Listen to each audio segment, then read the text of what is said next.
ပရိသတ်ရဲ့ချီးကျူးမှုကိုထင်သလားများရှိခဲ့တဲ့ကနဝင်စားမ6ဦးပရိသတ်များဝဲမိလာပါခင်ဗျာ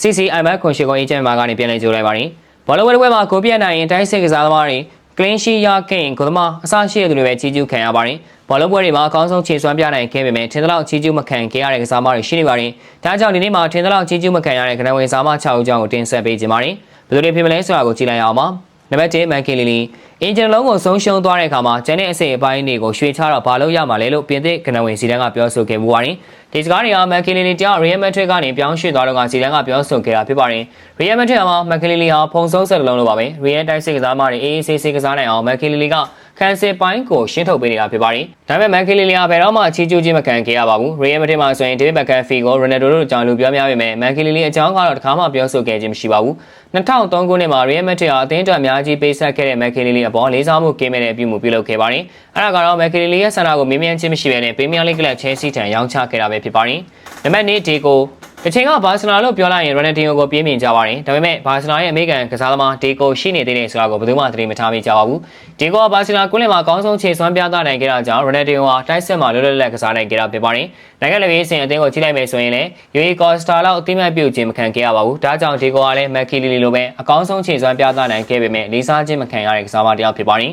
နံပါတ်3ဖာရွန်ဟာအီတလီမြန်မာအကောင်းဆုံးခြေစွမ်းပြနိုင်ခဲ့သူပါဒါပေမဲ့နိုင်ငံလက်ရေးစင်အသင်းမှာတော့ဖာရွန်ဟာလီယိုနယ်မက်ဆီရဲ့လောင်းရိပ်ကိုကျော်လွန်နိုင်ခြင်းမရှိခဲ့ပါဘူး2000ခုနှစ်ကနေစနေပြီးဖာရွန်ဟာနိုင်ငံအသင်းမှာခြေစွမ်းပြနိုင်ခြင်းမရှိခဲ့တာကြောင့်လက်ရေးစင်လူစင်မှာချန်နယ်ချင်းခံခဲ့ရပါတယ်ဒီလိုနဲ့2006ခုနှစ်မှာဖာရွန်ဟာနိုင်ငံလက်ရေးစင်အသင်းမှာပြန်လည်ရွေးချယ်ခံခဲ့ရပြီးပုံမှန်ခြေစွမ်းပြသနိုင်ခဲ့ပါတယ်ဒါပေမဲ့လည်းအဲ့ချိန်ကာလဝင်းကျင်ဟာမက်ဆီရဲ့အကောင်းဆုံးချိန်ဖြစ်ခဲ့တာကြောင့်ဖာရွန်ဟာမက်ဆီလောက်ဦးစားပေးခြင်းတော့မခံခဲ့ရပါဘူးနံပါတ်4ထရာစီဂေပြင်းတဲ့ကနဝင်ထရာစီဂေနဲ့တွဲကစားမှုနဲ့တိုက်ဆင်မှုတိုင်းသူ့ကိုချီးကျူးစကားဆိုခဲ့ပဲကြပါတယ်အသင်းမှာအောင်ဖြစ်ခဲ့တဲ့ Oneri ကဒေးဗစ်ထရာစီဂေဟာကျွန်တော်မြင်မှုသမျှကစားသမားတွေမှာအဆုံးသတ်အကောင်းဆုံးဖြစ်ပါတယ်ကျွန်တော်ရဲ့တနင်္လာနေ့ချောင်းသူ့လိုကစားသမားမျိုးမမြင်ခဲ့ဘူးလို့ပြောဆိုခဲ့မှုပါတယ်ဒါပေမဲ့ထရာစီဂေဟာထင်သလောက်အသိမှတ်ပြုခြင်းမခံခဲ့ရပါဘူးပြင်းတဲ့လေရေးစင်အသင်းမှာဆိုရင် Oneri အနက်ကာတို့ရဲ့သတင်းတွေဟာလူပြောများတဲ့အကြောင်းတွေဖြစ်ပါတယ်ဂျီမန်မှာဆိုရင်လည်းထရာစီဂေဟာတခြားကစားသမားတွေလောက်ချီးကျူးမခံရတဲ့သူတစ်ယောက်ဖြစ်ပါတယ်ဒါပေမဲ့ထရာစီဂေကတော့သူ့လိုပြီး AACC ကြော်ဖြတ်ခဲ့သူဖြစ်ပါတယ်နံပါတ်5ရော့တန်တိုအာဂျင်တီးနားကနဝင်စားမအကြောင်းတွေပြောမယ်ဆိုရင်မာရာဒိုနာလီယိုနယ်မက်ဆီတို့ကမပါမဖြစ်ဆက်ကောင်နေဆိုပေမဲ့ရော့တန်တိုကတော့လူတိုင်းကမေးတော့နေကြပါတယ်